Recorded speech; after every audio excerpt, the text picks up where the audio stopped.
I'm Dr. Neil Payne. And I'm Kirk Lyons, and this is All Things Confederate. Well, Neil, you wanted to talk a little bit about the Museum of the Confederacy. Yeah, it seems like the natives are restless out there, and Wait Rawls and the board need to wake up because in my mail this morning I see that another camp has dropped its membership in the Museum of the Confederacy because they just cannot abide this decision to not fly Confederate flags in front of the Museum of the Confederacy. And so it looks like there's a move afoot among the people who care about Confederate things to dissociate themselves from the Museum of the Confederacy. And I'm sorry that the policy of the board and Mr. Rawls is such that it's caused this friction with the pro-Confederate community, the people who ought to be the most listened to, because that's who goes to your museum. That's the people that care about that collection. That's the relics of our ancestors, not the Yankees. And so why you're paying attention to Yankees and political correctness is beyond me, but you're going to lose membership. And so you, in view of that, I've written a little poem that's going to appear in our next newsletter coming out soon, and I hope y'all will look forward to seeing it. There's been some discussion in the Confederate community about the best way to approach the Museum of the Confederacy for their failure to put the national flags of the Confederacy in front of their new facility at Appomattox. Mm-hmm. Some have said that, well, it's you have a little more entree if you're a member, mm-hmm. and perhaps that might be, for the best response is that some people work it from the inside, but remember, there's people on the outside with the pitchforks and the torches. Just like at the opening, you had the Maryland Division Color Guard, and they were asked to back out, but chose to remain. They say, "Look, we made a commitment. We didn't know that this GEC resolution condemning the opening was going to come about, and a lot of our members are." Members and have remained members of the Museum of the Confederacy, but we feel like we're putting pressure from the inside, that if you're a member, you can walk into Wait Rawls' office as opposed to someone who is not. And so perhaps the best approach is, members have to do what their conscience dictates. I agree. I can respect the Maryland Color Guard's decision, and I can respect the decision of this camp in Virginia to withdraw their support. Correct. But the way that the museum's constituted, as I understand it, is that the board is self-anointing, self-perpetuating. Self-perpetuating board, that's correct. And so really it doesn't, 10,000 members could petition them and they wouldn't have to do anything. Well, sadly, the Sons of Confederate Veterans has a very poor track record of supporting the Museum of the Confederacy. Back when the museum was down on its knees. I mean, it was facing closure, surrounded by the hospital there, and they were begging for support. There was actually some Virginia Division members that were proposing, look, now is the time. Let's go in there, push membership, get a lot of SCV people in there, and we can call the tune. Mm-hmm. And sadly, that was not done. Yeah, I think that would have been a good strategy. That was the best time when they really were begging for support. Now they've gone on and they've gotten some multi-million-dollar donors who are paying for all these toys that they're now putting out on the landscape.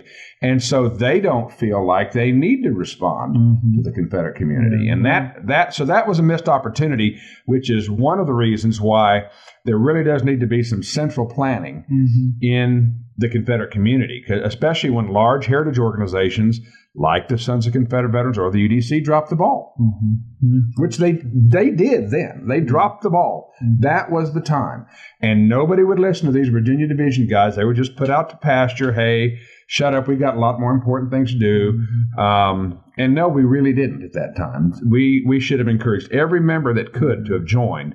And at that time, we could have, that number of members, yes, members don't get a vote, but members can put pressure. And that might have been the best way to have sent Wait Rawls, out into the wilderness somewhere. So now we're now playing catch up, and we have the flaggers on one side. We have people that want to work from the inside. I think that they're not mutually exclusive, and they shouldn't be throwing barbs at each other. No, absolutely not. The tendency, unfortunately, is to circle the wagons and shoot each other. Yeah, they need to be working together. It needs to be a concerted plan, just like we have said. The unofficial policy of every heritage organization in the Confederate community should be directed towards putting the Museum of the Confederacy back in the Confederate community. Mm-hmm. That needs to be the unofficial policy of everybody, however you want to do it. Right, yeah. Well, it sounds like we've got another Jacqueline Doody case on the horizon. Yes, a young lady named Texana that name. In Jackson, Tennessee, wore a Confederate, or attempted to wear a Confederate-themed dress to her prom. Mm-hmm. She got some nebulous warnings from teachers that this would be offensive and you can't do that. And she shows up with her date and is told she cannot attend the prom. Mm. So very similar to the Jacqueline Doody case. Yeah, yeah. So we're watching that. We've had several people call us and tell us, call her and, get her signed up. Well, unfortunately, we don't work that way. That's ambulance chasing. That's right. You got to call us. So if you know the family and if they would like to talk to us about their situation there, we'd be very happy to talk to them. But they need to call us. The law has changed in the Sixth Circuit, which is the federal circuit that covers both Kentucky and Tennessee. And a conspiracy of judges are making it much harder to do a Confederate flag case. They really hated the Castorina victory that we got. They did. They've been working manfully to They've been working like gravity Sappers to and overturn it. And they there was two cases in East Tennessee, the Defoe case and the Blount County case. Mm-hmm. And both of those, one of which we very nearly got a verdict. We had one juror short of a verdict that would have overturned everything, their little apple cart. But the judges in those cases have been disingenuous and I think intellectually dishonest. And they have set a rule. The rule of the Sixth Circuit now is that if there is any race-based disruption, and their definition of race-based means if somebody scrawls graffiti on a bathroom wall. I mean, there's no blood on the floor, not a punch thrown, not a riot or anything. If there's any race-based, if a Korean kid fights a Hispanic kid, that's race-based. Yeah. That's enough to ban the Confederate flag. Is responsible. Right. Even if there is no evidence relating to the disruption being caused by the Confederate flag. So if the Confederate flag's not in it at all, there's not even a mention of it. Under these Sixth Circuit rulings in the Blount County and the Defoe case, you can ban the Confederate flag if there's any race-based disruption. And that's not even the standard of Tinker.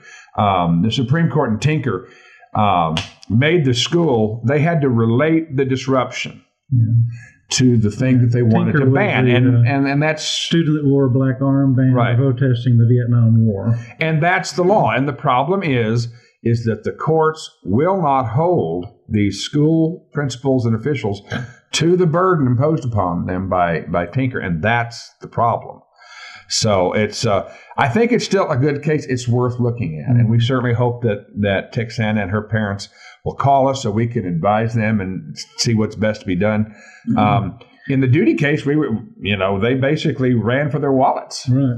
We didn't go to trial because they were pulling their wallets out and pushing money at us. We like that. Not a problem. It doesn't make case law. And it doesn't change things, but it does help things, for our clients and for supporting the SLRC. And I'm going to speak for H.K. Edgerton at this point and say, we got to support these babies, these kids that go out and they want to express their Southern heritage and show the pride in their ancestors and their heritage. We've got to support them. We go out there, they get out on the front lines, they make a stand, and nobody comes to help them. Come on. They're going to look at their parents and say, what are we doing this for? It's not important to you, so why should it be important to us? And then Southern heritage and the cause that their ancestors fought and died for dies of neglect. So don't neglect your heritage. Don't neglect the Southern cause. Help us to help these people. Send us the monetary support we need. You give us the bullets, and we'll shoot the guns. And so become a member of the SLRC. $35 a year. Individual membership. We'd love to have you as a member so that you can help us create the policies that vindicate your heritage. Chapter membership is $200. If you have loose shekels, gold coins, large amounts of land, Learjets that you want to donate to us, we'll take it because we'll put it all in the fight. It's all tax deductible, and we'll all go to the fight. You'll get some interesting benefits from being a member, especially our Lincoln as the South Should Know Him book. That's right. It's a great book. And you'll sleep better at night. Thank you for joining us.